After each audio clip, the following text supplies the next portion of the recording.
Assalamualaikum warahmatullahi wabarakatuh. Hari ini kita akan belajar IPS. Belajar tentang komponen peta. Komponen. Apa sih komponen? Komponen itu adalah unsur atau bagian-bagian dari peta. Yuk, kita simak ada berapa macam sih komponen yang ada dalam peta. Yang pertama ada judul peta. Judul peta itu menunjukkan isi suatu peta. Contoh, peta penggunaan lahan di Indonesia.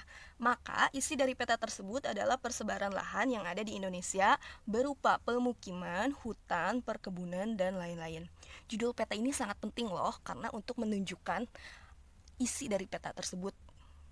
Nah, contohnya lagi ada ini, Provinsi Bali. Berarti petanya ini berisikan tentang isi dari Bali itu apa aja. Nah, ada 3 hal yang paling utama dalam pembuatan judul peta. Yang pertama, harus menggunakan huruf kapital. Huruf kapital itu adalah huruf besar.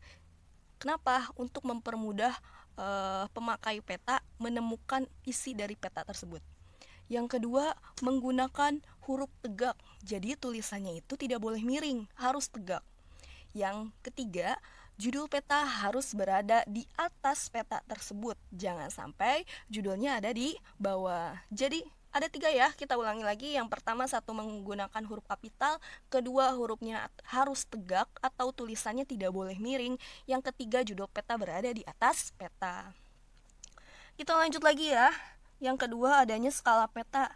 Skala peta ini menunjukkan perbandingan jarak di peta dengan jarak sesungguhnya di lapangan. Nah, skala peta ini ada 2. Apa aja? Kita lihat. 1. Skala angka atau numerik. Nah, berupa angka dong, karena namanya aja udah skala angka. Kita lihat contohnya. Peta berskala 1/100.000. Berarti satunya itu 1 cm jarak di peta, sama dengan 100.000 cm jarak sebenarnya. Atau kita singkat saja, 100.000 cm sama dengan 1 km jarak di lapangan atau jarak sebenarnya. Kenapa harus seperti itu? Karena untuk mempermudah ya. Sebenarnya gampang loh untuk mengukur ini. Hanya menggunakan sentimeter dan kilometer saja. Yang kedua, adanya skala garis atau grafis. Nah, kita lihat di situ. Ada senti, ada kilometer. Nah, di situ 1 2 3 4. Berarti jaraknya cuma 1 cm. Terus di bawahnya kilometernya 4 8 12. Berarti perbedaannya 4. 1 cm di peta sama dengan 4 kilometer. Atau kalau disentikan, 1 cm di peta sama dengan 400.000 cm di jarak sebenarnya. Yang ketiga, kita lanjut. Yang ketiga ini ada yang namanya petunjuk arah atau orientasi utara. Biasanya petunjuk arah ini berbentuk seperti panah dan di atasnya ada tulisan U. U ini artinya adalah utara. Nah, bentuknya hampir sama semua panah, tapi ada juga yang berbentuk arah mata angin ya. Di sini U, ada B, ada BD, ada TG. Nah, Bu Risti mau nyanyi nih sedikit tentang arah mata angin. Kalian bisa menirunya atau menyanyikannya juga bersama-sama. Barat, barat laut, utara, timur laut, timur, tenggara, selatan, barat, daya.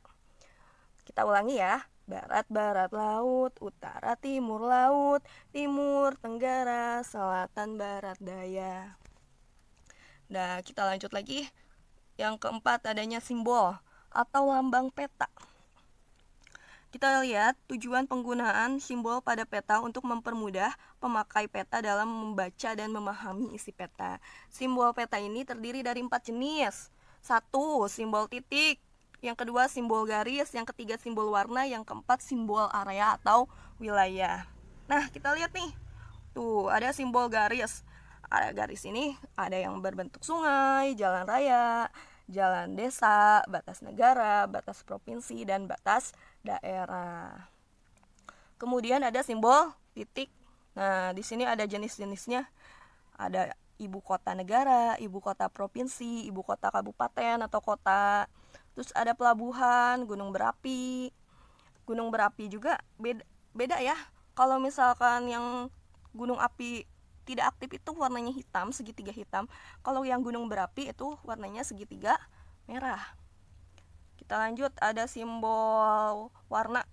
Di sini ada ketinggian daratan, ada kedalaman laut. Warnanya berbeda-beda sesuai dengan ketinggian daratan dan ketinggian daratan dan kedalaman lautnya. Tuh, bisa dilihat ya sesuai warnanya. Kemudian ada simbol area atau bisa disebut dengan simbol wilayah. Ada danau, rawa, sawah. Sebenarnya bentuknya hampir sama, hanya saja isinya. Contoh yang garis-garis itu berarti sawah. Yang biru itu berarti danau. Kita lanjut lagi. Ada namanya garis astronomi.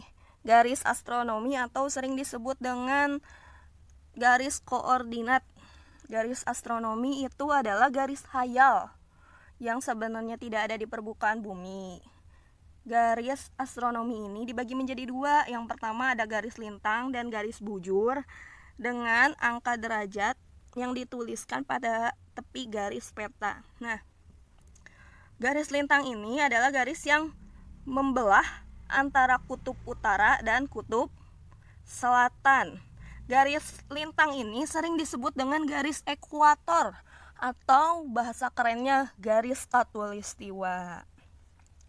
Sedangkan garis bujur ini adalah garis yang membelah antara bagian barat dan bagian timur.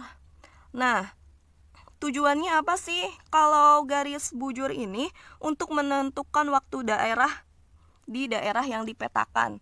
Waktu di Indonesia ada 3, ada WIT, WITA, dan WIB. Nah, untuk menentukan waktu. Sedangkan kalau garis lintang itu adalah untuk menentukan iklim.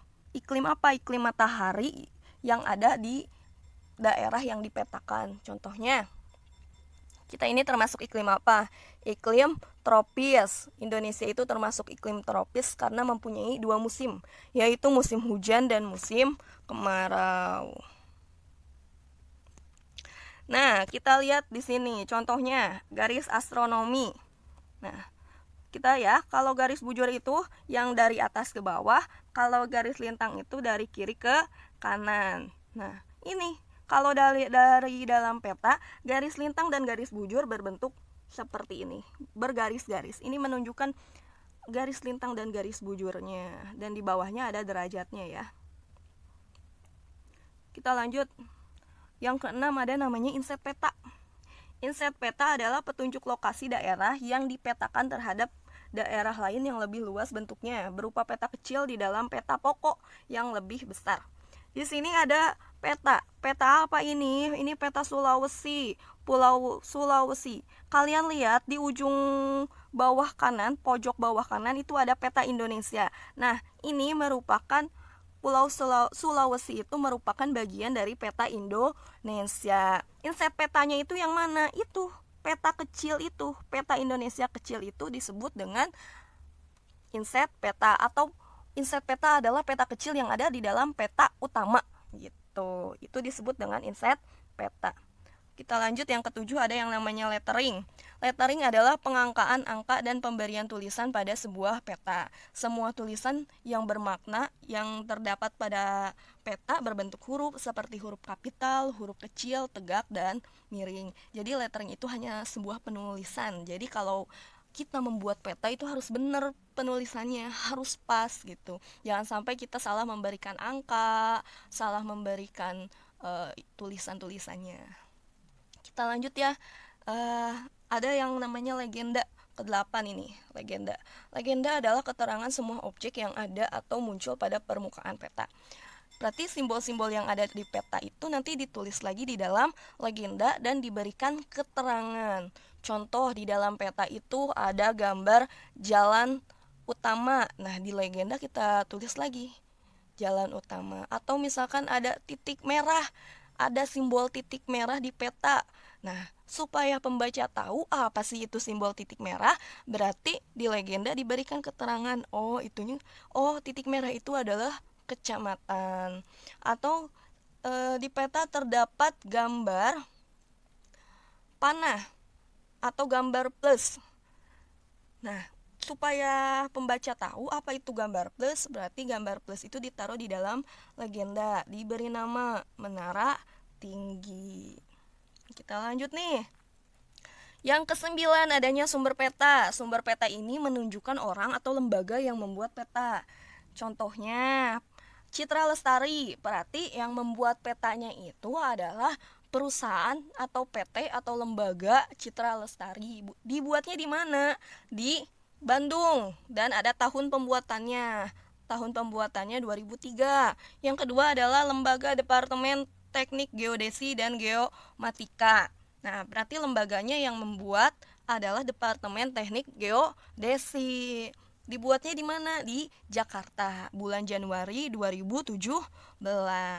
Jadi sumber peta itu terdiri dari penerbit atau yang membuat peta itu sendiri, atau yang mencetak peta itu, dan tahun pembuatan peta. Coba nanti kalian buka atlas, kalian lihat di peta tersebut tahun pembuatan dan pembuat peta itu sendiri. Kita lihat nih contohnya. Di sini ada koordinat geografis. Koordinat geografis itu garis astronomi. Ada garis bujur, garis lintang. Tuh, judul peta selalu di atas ya, kita lihat. Ada arah mata angin. Nah, ini juga ada skalanya, simbol, legenda, inset, lettering, garis tepi peta, sumber dan tahun pembuatan peta. Ini contoh peta yang benar-benar sempurna atau benar-benar komplit. Terus di sini juga ada Provinsi Jawa Barat. Di paling bawah itu ada legenda, ada inset peta, yang di atas kanan ada arah mata angin. Judulnya juga di atas menggunakan huruf kapital. Di sini ada garis lintangnya, garis bujurnya. Banyak ya. Sama di sini juga. Sempurna, garisnya sangat sempurna tuh. Garis bujur dan garis lintangnya rapi. Ada legendanya. Judul petanya di atas ya. Cuman yang ini ada skalanya, skala di bawah. Skalanya nggak apa-apa di bawah juga, yang penting ada skalanya. Ini skalanya menggunakan skala garis. Terus ada inset peta. Nah, mungkin dari sini ada yang mau bertanya, Ibu akan buka sesi Q&A, question and answer. Silakan bila ada yang mau bertanya. Dengan senang hati Ibu akan menjawab. Mungkin Ibu cukupkan sampai sini, kurang lebihnya mohon maaf. Wassalamualaikum warahmatullahi wabarakatuh.